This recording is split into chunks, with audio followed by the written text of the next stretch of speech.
नमस्कार मंडळी, मी एक ऑर्डर केले वस्तू मिशोवरून आणि ही मी ह्याच्यासाठी केली आहे कारण आता गणेश चतुर्थी येते.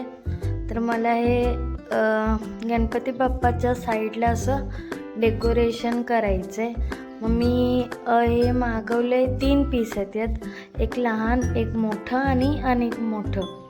फक्त आणि फक्त 242 रुपीजला आहे. मी हे एक अनेक ऑर्डर केलं आहे, म्हणजे दोन्ही साईडला ठेवणार आहे मी. मग आता मी या व्हिडिओमध्ये तुम्हाला दाखवते की हे कसं जॉईंट करायचं आहे. आणि त्याच्यानंतर जॉईंट करून झालं मी तुम्हाला हे पण दाखवेन की मी गणेश चतुर्थीच्या दिवशी हे कसं डेकोरेट केलेलं. किती छान दिसत होतं, गणपती बाप्पाच्या दोन्ही साईडने लावलेलं. आता तुम्हाला ह्या व्हिडिओमध्ये दिसत असेल. आणि मी ह्याच्यासाठी हा स्लो बनवला आहे, म्हणजे तुम्हाला चांगल्याने दिसेल.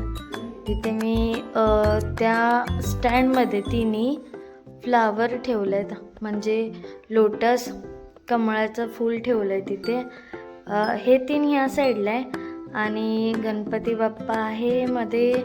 परत आपण या साईडला बघाल ना, सेम ॲट म्हणजे जसं दिसते त्या साईडला तसंच या साईडला पण मी केलं आहे.